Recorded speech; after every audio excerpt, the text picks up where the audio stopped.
All countries have an official version of their history.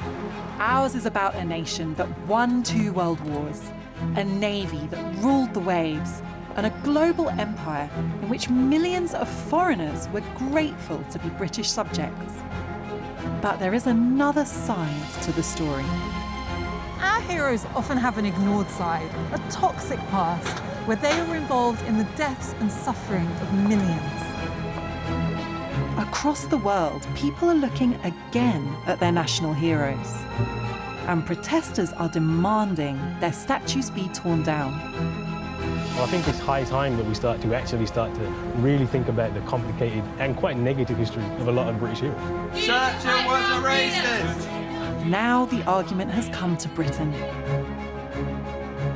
We are at a crossroads, and we're deciding which parts of our history we want to celebrate and which parts we want to question.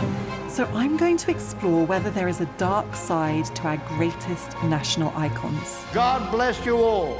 I hate Indians. Good. They are a beastly people with a beastly religion. I'll confront those proud of our past.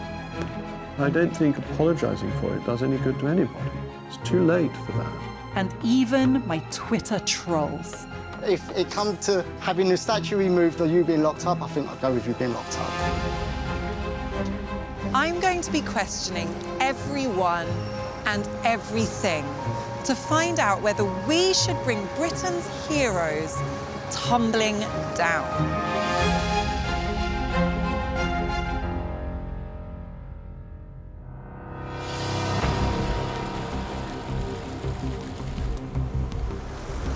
I've got a confession to make. I got more than I bargained for when I wrote an article headlined, "Toppling Statues, Here's Why Nelson's Column Should Be Next." I took on Nelson, a national legend with pro-slavery views, to try and start a debate about why we ignore difficult issues in history, like colonialism, racism, and slavery. I touched a nerve. I want to investigate why people get so angry when I raise what to me are simple facts, and see if I can find a way forward. Let's start with Nelson. The history we publicly acknowledge is that Admiral Horatio Nelson gave up his life to win the Battle of Trafalgar. In doing so, he turned the tide of war against Napoleon and saved Britain from French invasion. We celebrate his heroic actions across the country, and his ship, the HMS Victory, has become a place of pilgrimage. I've come here to meet one of the most senior naval figures in Britain, Admiral Sir Jonathan Band. This is the ship he served in as the Commander-in-Chief, and the ship in which he fought and won the famous battle, and of course lost his life. And where we are sitting here is the great cabin, and this is really his sitting room, dining room, and his bedroom or bunk is through there. So these are all his private living quarters. This is private living quarters, but being a warship, you'll notice there's various hatches and things. This was turned into part of the gun deck, and so these shutters went up, cannons were run into these. All these are on hinges, so that you get complete clear right down the gun deck. So it was a dining room and it was a sitting room, but it was also a place of battle. It is just one of those places that most Brits bring their children at some stage. Why does Nelson matter so much to you and to the people who come and visit his ship? I mean, he's one of our great heroes. Why? Because he, along with a navy of the time, he basically suppressed all the enemies that we had. And as a result of the Battle of Trafalgar, basically Britain then had control of the high seas, really for the next 100 years, which allowed all the trade to go on, which brought us our wealth. And the whole Victorian era really was about the foundation that Nelson left this country. And that's why he is rightfully a hero. He saved us from invasion, and he set the conditions of peace under British terms for 100 years. Pretty remarkable.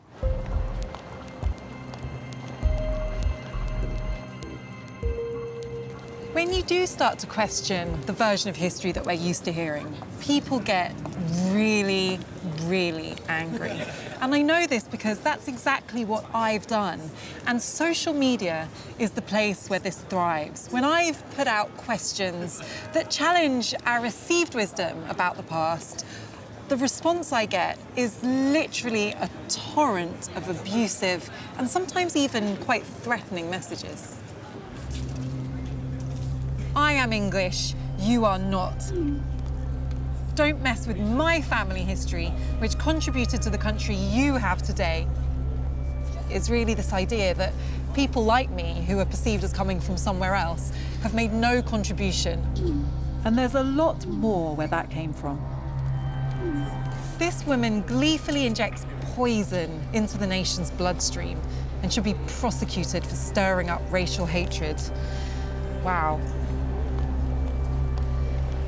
This is quite good insight, actually, into what I think is really the underlying feeling here, this sense of a culture at threat.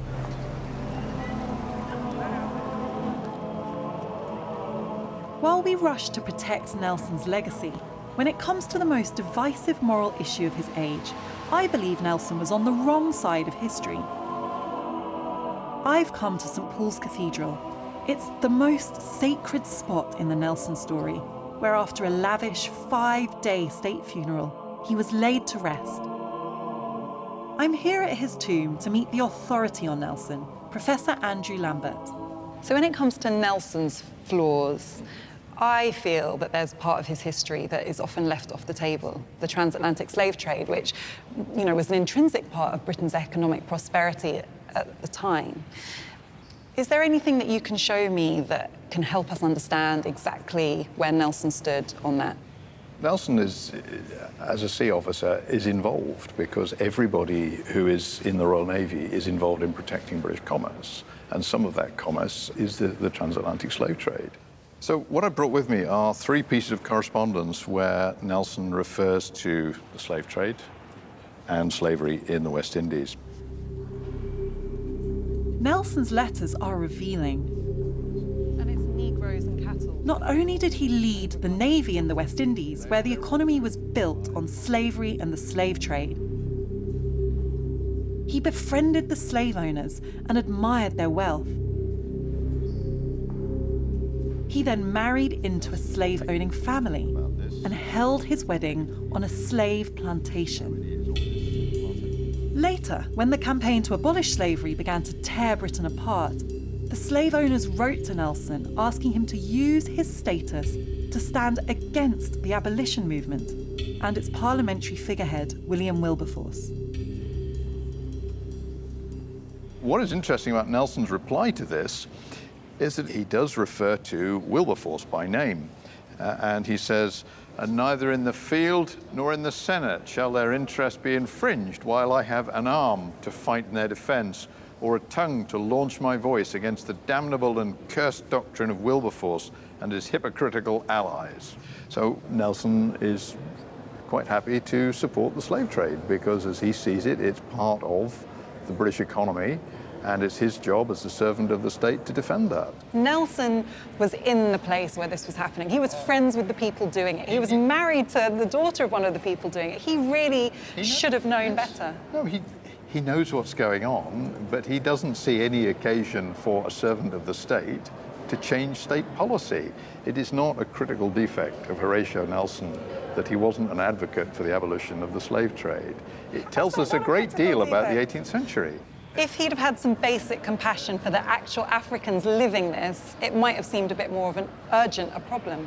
He's not going to be spending his days pushing for the abolition of slavery or the slave trade because actually he's rather busy. And if he makes a mess of his day job, the French will occupy London. Andrew is a great authority on Nelson, but I think he's only telling half the story. For much of his career, Nelson's day job was not to defend Britain, but its commercial interests. In the West Indies, that meant defending the ships of the Atlantic slave trade and islands on which hundreds of thousands lived in chains. I think we're in denial about this, unable to confront uncomfortable truths. Instead, we get angry. Nelson was a brave man. It's not statues you hate, it's British culture. We much rather remove Afua than our beloved real Brit, Lord Nelson. You act and speak like an ungrateful immigrant. I've been contacting all of my Twitter trolls to see if any of them will actually meet with me in person. And surprise, surprise, almost all of them have refused, except this one. His Twitter handle is PJStar27, and this is what he has to say about me. He is a war hero, that's Nelson he's talking about, and you are a joke. What next? Destroy HMS Victory? This woman is a disgrace and a traitor and should be locked up. So I'm about to meet Paul, and it is actually the first time I've ever met one of my Twitter trolls face to face. And to be honest, I am feeling a little bit nervous about it. Hi. Hello. You must be Paul. So you were not very flattering to me on Twitter. Okay. You said Nelson is a hero. A war hero. A war hero, and I'm a joke. And Did I say a joke yeah, or a yeah, traitor? You know, in another one you said I was a traitor and I should be okay. locked up. So why do you feel so strongly about it? It was an achievement, a massive achievement, outnumbered, and he died in that battle, and it was a great thing that he did, you know, and that's why it should stay there. And I want to understand why you care about it that much. I mean, you clearly do care about it. Yeah, no, because if you start taking down certain points of history, where do you stop? Where do you draw the line? OK, we take the statue down, then what, buildings and, you know, books? But to be honest with you, when I saw your tweets, it felt quite personal. It felt like more than I think this historical figure deserves a statue. It felt like this means something to me. It felt like you were saying this means something to me. I think it and means you're something... attacking something that I really care about personally. I wouldn't want to see it go. For sure, I wouldn't want to see it go. You said I should be locked up. If it comes to having the statue removed or you being locked up, I think I'd go with you being locked up.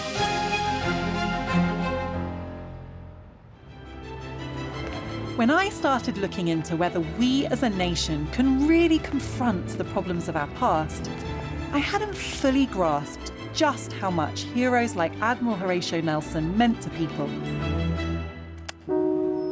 Now I have, I want to find out what it would be like if Nelson's statue actually came down. Amazingly, there was another Nelson's column, and it was destroyed.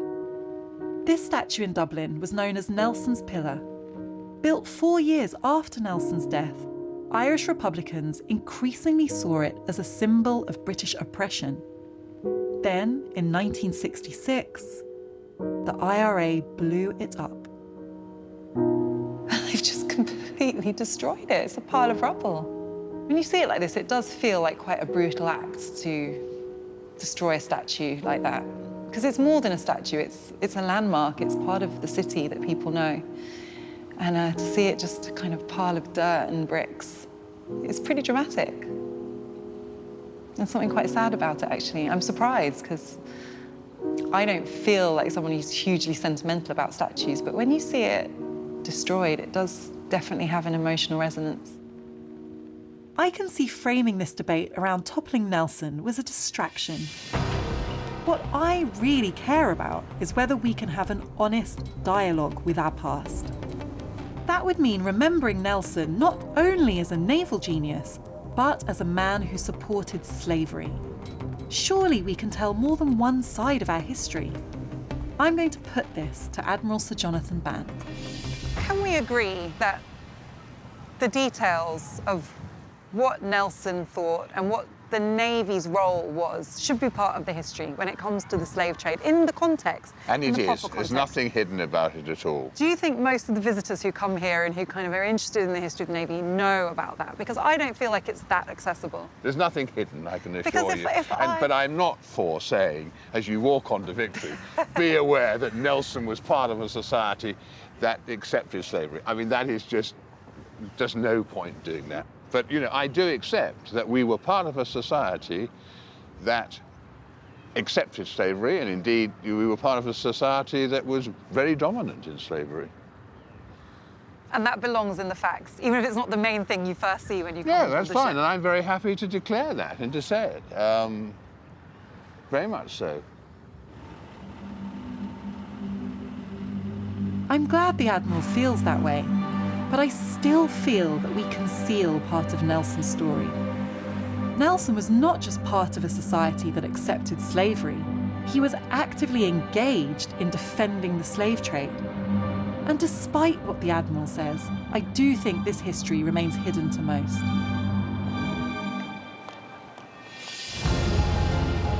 So I've decided for at least one night to make the uncomfortable truth visible. To do this, I've teamed up with a guerrilla projection team. We could get in trouble if someone comes along.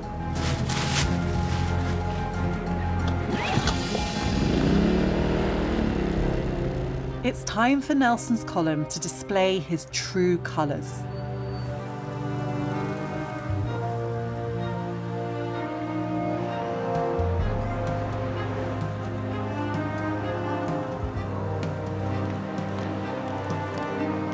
To see what people make of this, I've invited 3 experts that have been outspoken in this debate.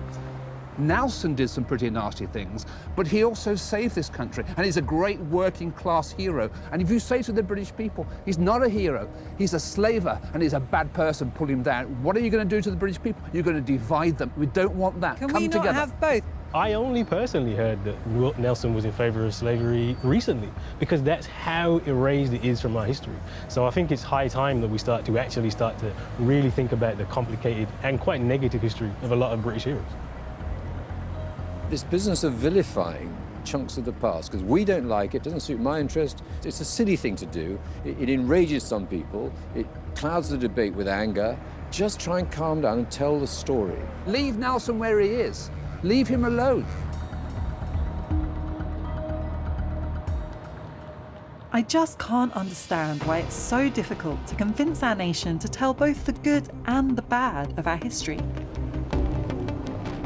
So I'm off to meet someone who's thought a lot about this. Former director of the British Museum, Neil McGregor. We're meeting here. Yes. In the middle of, well, a busy roundabout, but that's not why we're here. This is not a roundabout.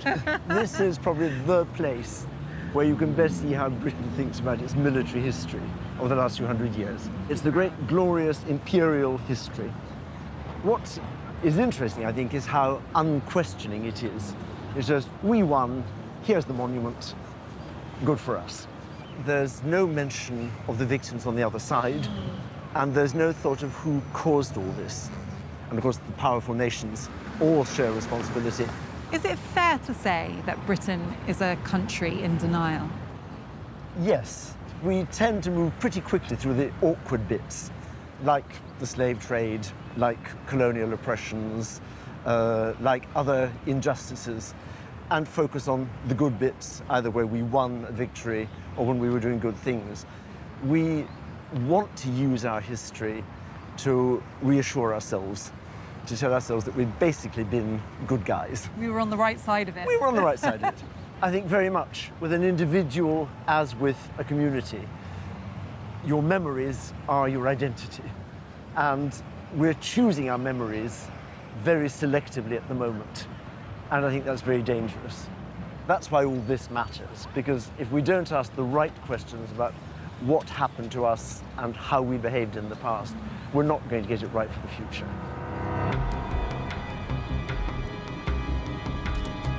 There's another risk too.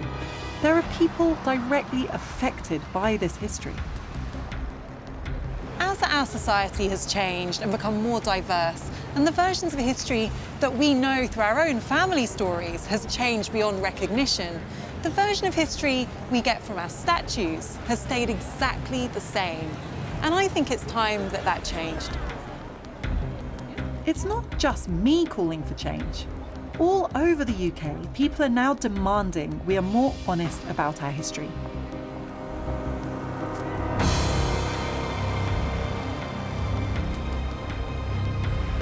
Here in Oxford, protests broke out over a university statue of Cecil Rhodes, a great empire builder and donor to the university. Hey, how are you doing? Good, it's really good to meet you. So yeah, here's the infamous statue. Seems like a fitting place to meet. Precisely, and then I'll take you to Oriel College. Right, let's go. 2 years ago, Femi Nylander was one of a small number of black students studying at Oxford. His experiences led him to demand Rhodes must fall. So who was Rhodes and why must he fall? Cecil Rhodes was a British colonialist in southern Africa, and he really helped to establish the British Empire there. Cecil Rhodes called Zimbabwe Rhodesia, and the country was named after him. He was also a white supremacist who believed in the inherent superiority of white people. He justified colonialism on that basis. He put down rebellions of people trying to take their own land back very, very brutally, and murdered a lot of people in South Africa. And then the money that he made from exploiting these people, he used for things like donating to Oxford University colleges, including his own alma mater, which is Oriel College just here. So if you look up here, you can see a plaque of Cecil Rhodes. What does it say? It says, "Thank you to Cecil Rhodes for services to his country," meaning thank you for robbing South Africa of its wealth and donating it to this college. What does it feel like as a student of colour, as a young black man, walking past plaques like this and statues like the one on the front of Oriel College? I mean, it's a constant reminder of what Oxford is, right? I mean, at the end of the day, you're walking around a university which has 30 black students in a 3,000 undergraduate take. You're walking around a university which doesn't deal with its history, a university which doesn't teach African history, and walking past these slave owners and these colonialists that the university doesn't want to take down is a reminder that they just don't care. Walking past a statue of someone who said, "I prefer land to niggers," I think is oppressive. How well informed would you say people in general are about the historical points that you're raising? So if I said to you, divorced, beheaded, died, divorced, beheaded, survived, what comes into your head? Henry VIII's wives. Everyone in the UK knows that because that's what's taught to them in schools. If I said to you, dead South Africans, the rest of it, what? That's not history that's taught, and I think that people don't know this. I feel that it's not just about whitewashing. Britain needs to go further than that and say that our image of ourselves as great is deeply problematic, and we need to actually start to look into our history. At first, the campaign seemed to be working. The university said they would consider taking down Rhodes' statue. Then suddenly, they changed their mind. A key opponent of the Rhodes Must Fall campaign, Professor Nigel Biggar, claims this was because Rhodes wasn't so guilty.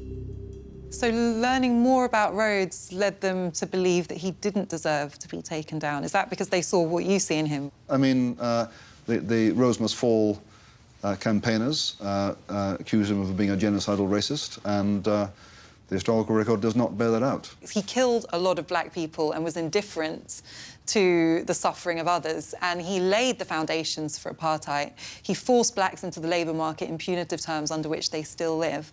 And he left a legacy, really, of land dispossession, of institutionalised political racism in South Africa, for which he deserves to be condemned. Did Rhodes kill lots of people? There was a war against the Ndebele in 1896. A lot of black Africans were killed. It was a war. But that doesn't make it genocidal. So if not genocidal racist, do you accept that Rhodes was racist? He certainly had a sense of racial superiority. I mean, there's no doubt that in the 1890s he regarded British civilization as superior to Bantu. But the point is that he didn't regard Africans as biologically inferior. I don't think it is necessarily wrong or contemptuous for people of one culture to regard people of another culture, or at least to regard another culture as, in important ways, inferior. The reason why the British tended to regard themselves as superior when they went out to various parts of Africa and India was because it seemed to them self-evident that their ways of, their technology and their science and their whatever was better. And sometimes they were wrong, and sometimes they were right. So are you using a definition of racism that says you can believe in your own cultural superiority over black people and not be racist? You can believe in your own cultural superiority in certain respects over another culture at a certain point in time and not be racist. Was Rhodes a racist, yes or no? No. That's some definition of racism you've got there. Okay. Oxford University had a chance to make Rhodes' legacy more sophisticated, but instead they continue to overlook and even excuse his wrongs. I do think we have this relationship with history where we think that it's this pristine moment in the past, carved in stone, and it's untouchable as a result. But what happens when someone tries to take history into their own hands? That's happening in Bristol, a city that's being torn apart by a history that, for centuries, was brushed under the carpet. Bristol was one of the centres of the Atlantic slave trade, and in the centre of the city stands a statue to Edward Colston, a generous philanthropist who has schools, buildings, and a concert hall named after him. The problem is, Colston was a slave trader.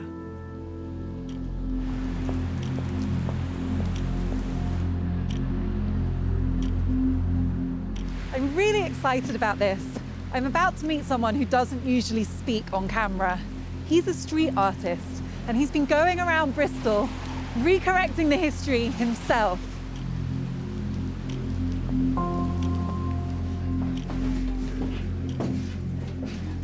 Are you Will? What? Hello. Nice choice of pub. You've basically intervened in this whole debate about how Bristol remembers its history, haven't you? Yeah, I was just blown away by the fact that this was kind of the birthplace of the Atlantic slave trade. I'm surprised by how many people didn't have a clue. So I made some official-looking plaques and just installed them without authorization. So what happened to the plaques? Council cleared it off, but I made a replacement. You did? Yeah. Oh, wow. Bristol, capital of the Atlantic slave trade, 1730 to 1745. Pretty powerful. So, what are you going to do with this? Reapply it. I'm just going to check it out, see if there's any local law enforcement. Okay, so I can see the statue ahead. I'm just going to follow you and do what you tell me. Oh, and then just kind of walk past over here. I'm feeling a bit nervous, if I'm honest. I've never done anything like this before. And I've got quite mixed emotions because on the one hand, I think that what Will's doing is really responsible. I think that he's acting where others have failed us. But on the other hand, it's night, it's raining, it's cold, it's dark. It feels illicit and a bit criminal.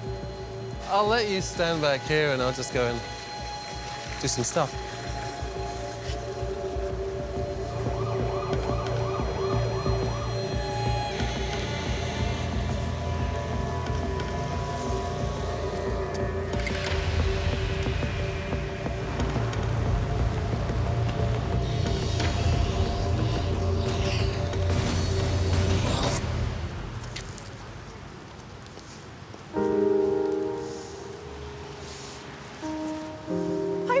The fact that Will had to step outside the boundaries of lawful behaviour just to put something on a statue that tells its true history. I'm sure there'll be some pissed off people in a few days.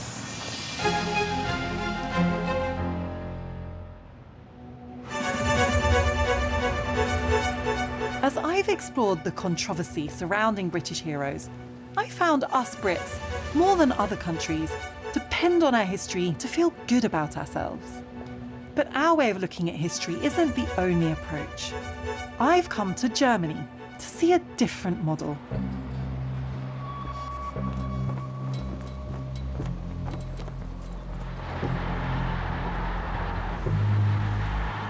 In 1945, this country was forced to really confront its history. The monuments built by the Nazis were removed, but so were those from an earlier age, the age of the Kaisers. These statues once stood in the centre of Berlin. They celebrate the warrior kings and the great generals who unified Germany, built her empire, but who also created the cult of militarism that resulted in the First World War. They are men with blood on their hands.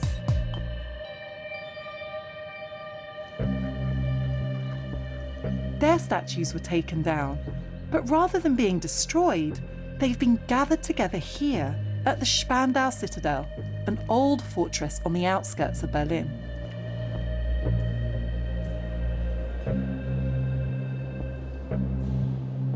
I've come to see them with museum director Dr. Ute Erwert. After the Second World War, everything that would show the German military should be put away. Can I touch it? Yes, you can touch Really? everything. Yeah. Wow. Why do you let people touch them and get so close? Because if you don't touch it, you can always still have the distance to history. But if you touch it, you can overcome that distance, and you get more, you understand more. They don't have longer power and political power, but they are now human beings.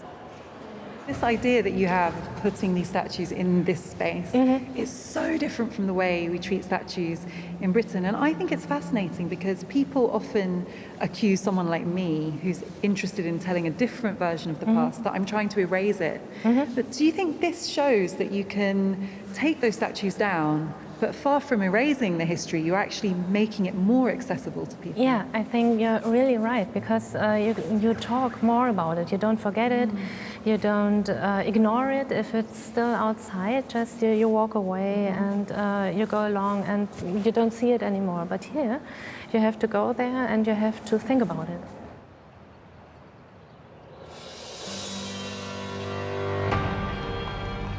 British and German history are very different, but I do think we can learn from the way Germany has confronted the problems of its past. I understand that removing statues isn't always warranted, but we do need to be more open about our history, even when it comes to our greatest Britons. So I'm going to examine the man constantly voted #1, Winston Churchill. His legacy recently came under fire when protesters stormed the Blighty Cafe in London. We cannot accept the unashamed colonial and gentrifying presence of this cafe. It is our duty to fight for our freedom. It is our duty to fight for our freedom. We have nothing to lose by our chains. We have nothing to lose by our chains. It is our duty Churchill was a racist. It created a national debate.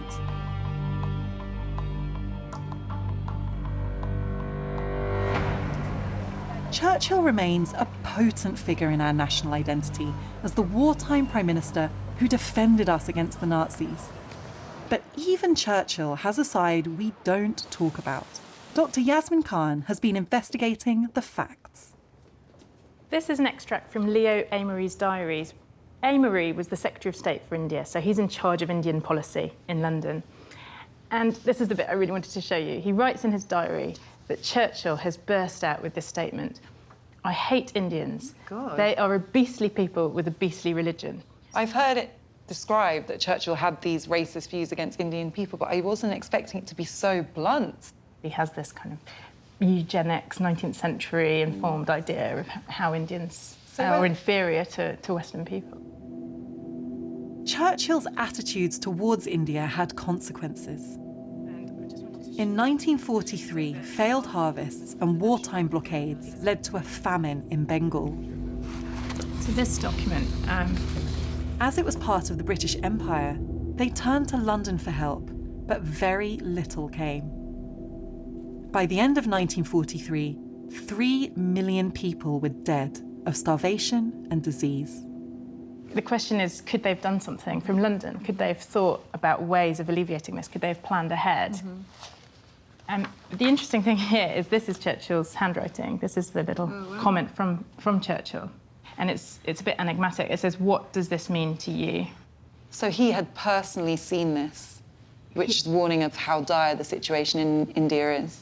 The critical thing is shipping. And what Churchill's just prioritising the whole time is the winning of the war. He's just thinking about where are ships? Where can we move men who are needed on fronts? And the lives of Bengali peasants are neither here nor there to him.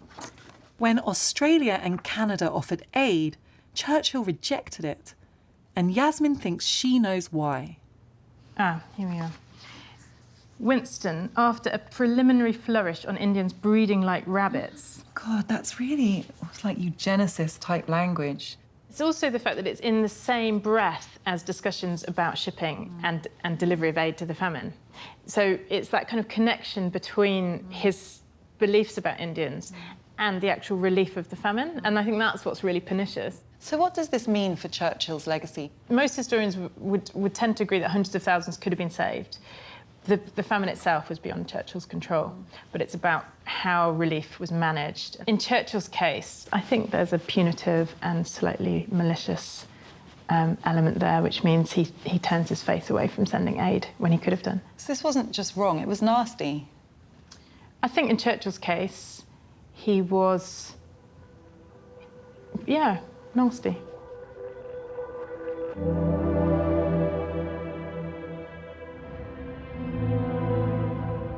And there's more. Churchill described black Africans as savages in his diaries, advocated using poisonous gas against what he called uncivilized tribes in Iraq. And he ordered the bombing of German towns in 1945, not for strategic purposes, but to increase terror by killing civilians.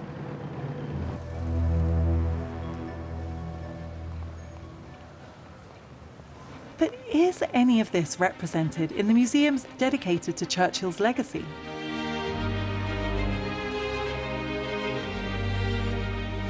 To find out, I've come to the Churchill War Rooms.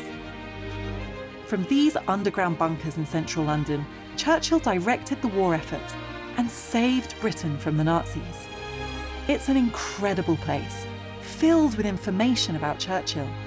But there's virtually nothing about his problematic past.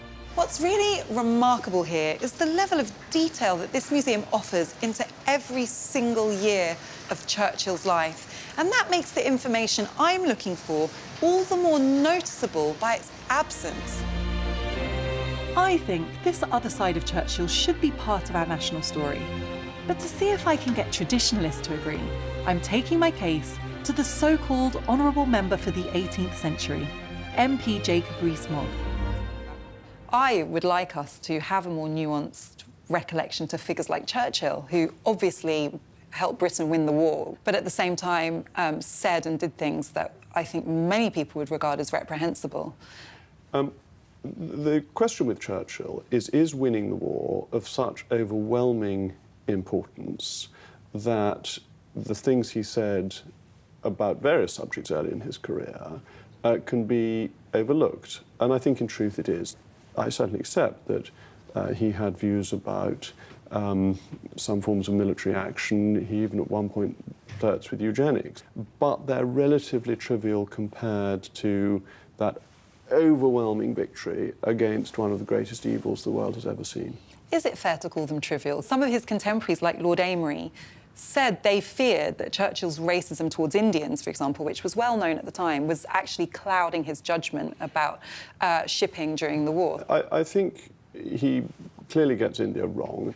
The difficulties during the war in shipping are very profound. There isn't an excess of shipping. It's a very difficult balancing act for him to get right. So I think that is a harsh judgment. But does it have to be an either-or? Do you think a country needs heroes that we simply celebrate and don't talk about the more complicated issues? Oh, I think we should certainly talk about the more complicated issues. We should certainly talk about where people have got things wrong. This is all about nuance, and that there is nobody who hasn't done something that is wrong, made a mistake. Do you think it's possible, through something like a statue, to recognise both parts of someone's legacy, if you like, the good and the bad? Yes, of course, you've got to remember people in their full context, but that doesn't mean that flawed people can't do great things that are worth commemorating. Do these figures from history inform your sense of what it means to be British? Yes, they do, because my view of our nation is that it's created by the decisions of individuals, and the big figures have had a profound effect on where our nation is. But the fundamental thing about being British is having a British passport, and that there is a great equality of people who have that passport, and whether your family, like mine's, lived in Somerset for hundreds of years, or you have gained that passport yesterday, you are as British as everybody else. And your view of being British is one you're free to hold in any way you like. But there are now British people who have a completely legitimate right to claim Britishness, who might feel alienated by us regarding figures like Nelson or Churchill straightforwardly as heroes. Well, I don't have a prescriptive view of what other people should think of as being British, and I don't think they should have a prescriptive view back to me of what I should be proud of being British. If you want every statue of every British hero that I believe in torn down, you're entitled to think that. And I've got to persuade a majority of the country that this is a bad idea. Yes, because I was going to say it's your version that's up on the plinth, not mine. So, Yeah, it's not a level playing field. Yes, it is. You keep going. You win election, stand for election, saying, I want all these statues pulled down. And if you win, you win. What could we do, in your opinion, to bring that nuance to the public spaces where they stand on plinths? Do you think we should put plaques there? Oh, I can't think of anything more boring. Who is going to stand in front of a statue reading some tiresome, long-winded footnote saying, though you might think that this fellow is a really great hero, you must bear in mind that under certain circumstances, when under pressure and subject to Clause 5 of the Prevention of Annoying People with Boring Messages on Statues Act 1832, who did something... you know, but you talked about nuance. There's nothing nuanced about a statue. It's hero, glorious, and the end. I think you can represent it in museums and in history courses. But I think to have a counter-statue for every hero showing the things they did wrong wouldn't serve any useful purpose. So I'm taking Jacob up on his suggestion, and I'm going to create a museum showing how Churchill's history is more complex than the official version.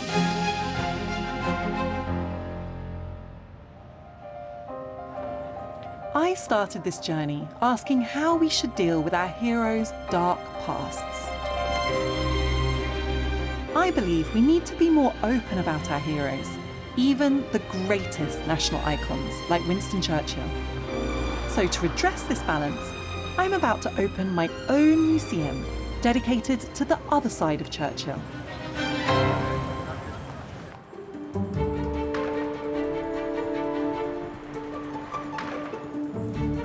This is Churchill Unveiled.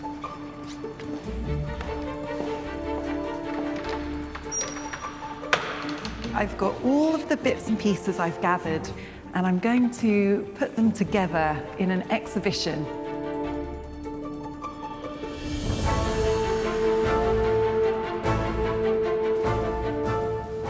Now, all I need to do is go and drum up some visitors. I've got 2 Churchill actors to help me. Hello, gentlemen.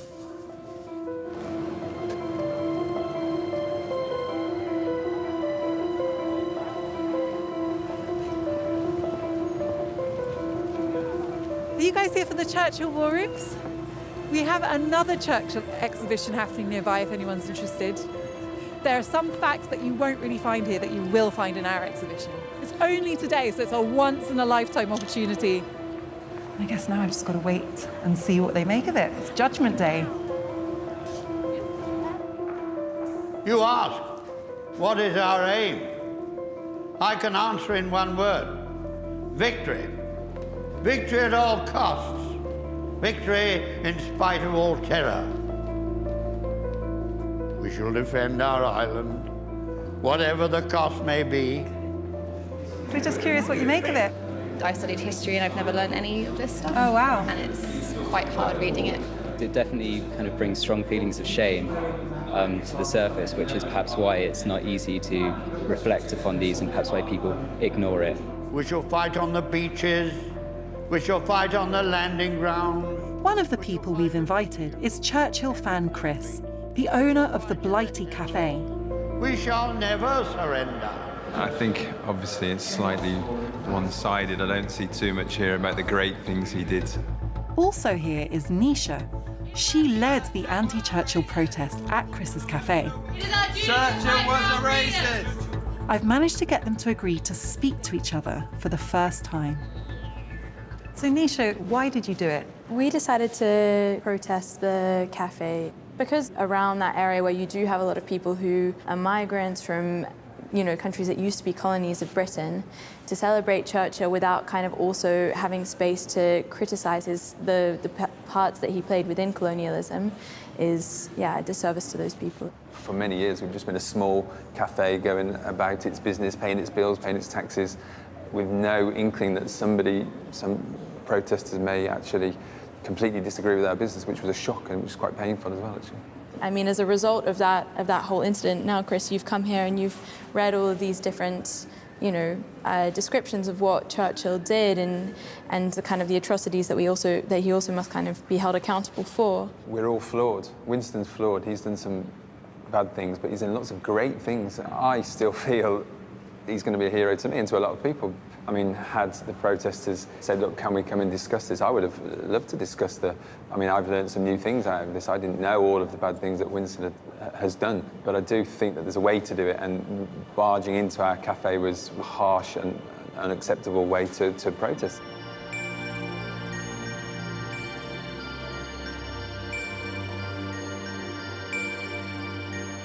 For one day only, I feel like we have at least been telling both sides of Churchill's story.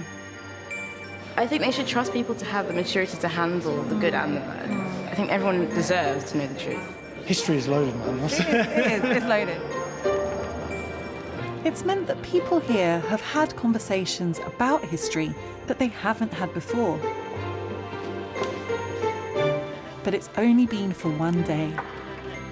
God bless you all, and God save the King.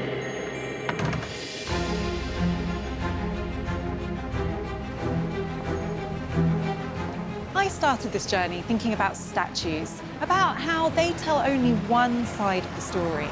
Now here in Britain, as in so many countries around the world, that other side of the story, the untold side, can no longer be suppressed, no matter how uncomfortable we might find that. Few people would support their removal. That would just be seen as divisive. But we do need to find a way to be honest about our past, the good and the bad, the parts that we've tried to conceal, and the parts that we're proud of.